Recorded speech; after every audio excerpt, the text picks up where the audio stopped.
Levítico capítulo 14. Depois falou o Senhor a Moisés, dizendo: Esta será a lei do leproso no dia da sua purificação.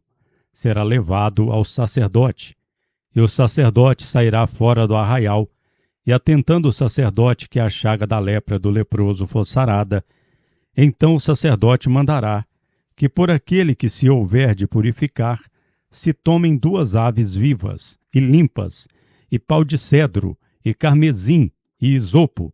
Mandará também o sacerdote que se degole a uma ave em um vaso de barro, sobre águas vivas, e tomará a ave viva, e o pau de cedro, e a graã, e o isopo, e o molhará com a ave viva, no sangue da ave que foi degolada sobre as águas correntes. E sobre aquele que há de purificar-se da lepra, espargirá 7 vezes. Então o declarará por limpo, e soltará a ave limpa sobre a face do campo. E aquele que purificar-se-á, lavará seus vestidos, e rapará todo o seu pelo, e se lavará com água. Assim será limpo, e depois entrará no arraial. Porém ficará fora da sua tenda por 7 dias.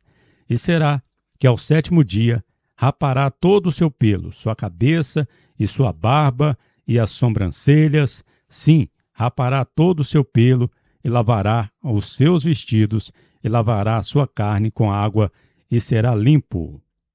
E ao 8º dia tomará 2 cordeiros inteiros, e uma cordeira inteira, de 1 ano, e 3 dízimas de flor de farinha, para oferta de manjares, amassada com azeite, e 1 log de azeite. E o sacerdote que faz a purificação apresentará ao varão que purificar-se-á com aquelas coisas, perante a face de o Senhor, à porta da tenda do ajuntamento. E o sacerdote tomará o cordeiro e oferecê-lo-á com o log de azeite por expiação da culpa, e o moverá por oferta movediça perante a face de o Senhor. Então degolará o cordeiro no lugar em que se degola a expiação do pecado, e o holocausto no lugar santo, porque assim a expiação da culpa como da expiação do pecado é para o sacerdote, santidade de santidades é. E o sacerdote tomará do sangue da expiação da culpa, e o sacerdote o porá sobre a tenrilha da orelha direita daquele que há de purificar-se, e sobre o polegar de sua mão direita, e no polegar do seu pé direito. Também o sacerdote tomará do log de azeite, e o derramará sobre a mão esquerda do sacerdote. Então o sacerdote molhará o seu dedo direito no azeite que está em sua mão esquerda, e daquele azeite com seu dedo espargirá 7 vezes perante a face do Senhor. E o restante do azeite que está em sua mão, o sacerdote porá sobre a tenrilha da orelha direita daquele que purificar-se-á, e sobre o polegar de sua mão direita, e sobre o polegar do seu pé direito, em cima do sangue da expiação da culpa. E o restante do azeite, que esteve na mão do sacerdote, o porá sobre a cabeça daquele que purificar-se-á. Assim o sacerdote fará propiciação por ele, perante a face de o Senhor. Também o sacerdote adereçará a expiação do pecado, e fará propiciação por aquele que purificar-se-á de sua imundícia, e depois degolará o holocausto. E o sacerdote oferecerá o holocausto e a oferta de manjares sobre o altar. Assim o sacerdote fará propiciação por ele, e será limpo. Porém, se for pobre, e em sua mão não alcançar tanto, tomará um cordeiro para expiação da culpa em movimento, para fazer propiciação por ele, e a dízima de flor de farinha amassada com azeite, para oferta de manjares, e 1 log de azeite, e 2 rolinhas ou 2 pombinhos, que alcançar sua mão, dos quais um será para expiação do pecado, e o outro para o holocausto. E ao 8º dia de sua purificação, os trará o sacerdote à porta da tenda do ajuntamento, perante a face de o Senhor. E o sacerdote tomará o cordeiro da expiação da culpa e o log do azeite, e o sacerdote os moverá por oferta movediça perante a face de o Senhor. Então degolará o cordeiro da expiação da culpa, e o sacerdote tomará do sangue da expiação da culpa, e o porá sob a tenrilha da orelha direita daquele que há de purificar-se, e sobre o polegar da sua mão direita, e sobre o polegar do seu pé direito.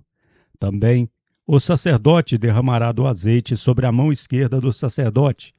Depois o sacerdote, com seu dedo direito, espargirá do azeite que está na sua mão esquerda, 7 vezes perante a face de o Senhor. E o sacerdote porá do azeite que está em sua mão, na terrilha da orelha direita, daquele que há de purificar-se, e no polegar da sua mão direita, e no polegar do seu pé direito, no lugar do sangue da expiação da culpa. E o que sobejar do azeite que está na mão do sacerdote porá sobre a cabeça do que há de purificar-se, para fazer propiciação por ele perante a face de o Senhor.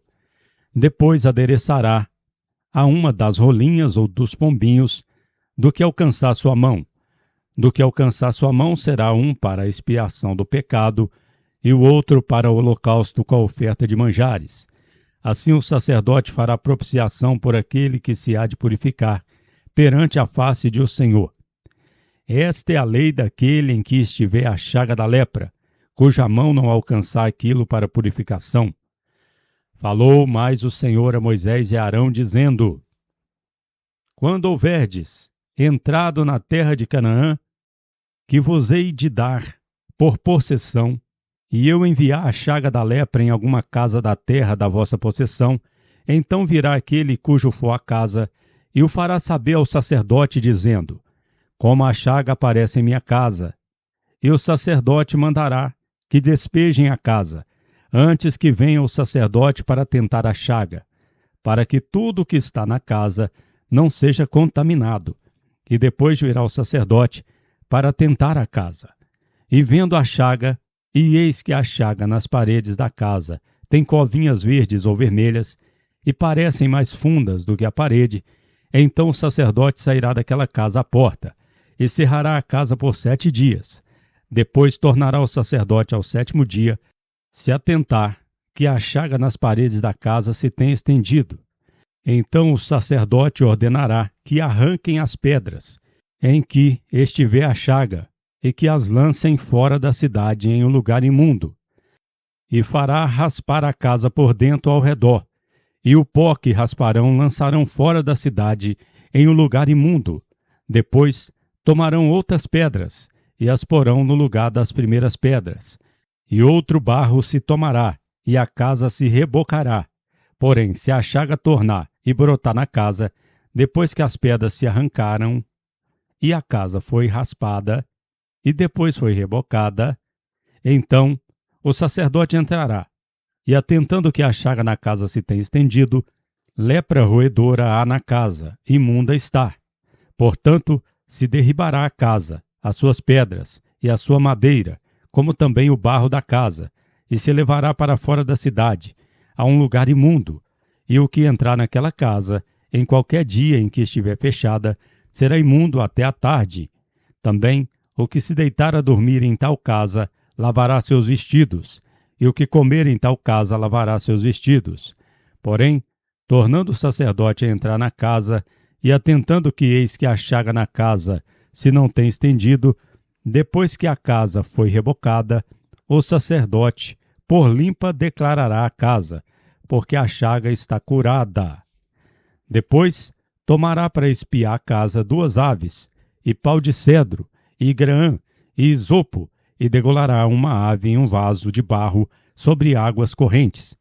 Então tomará pau de cedro, e o isopo, e a grã, e a ave viva, e o molhará no sangue da ave degolada, e nas águas vivas, e espargirás a casa 7 vezes.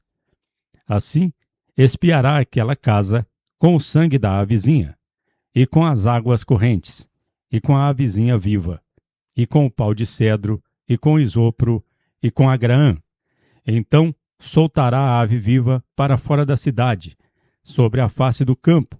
Assim fará expiação pela casa, e será limpa.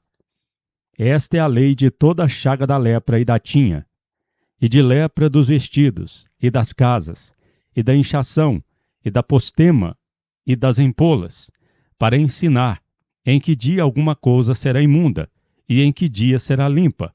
Esta é a lei da lepra.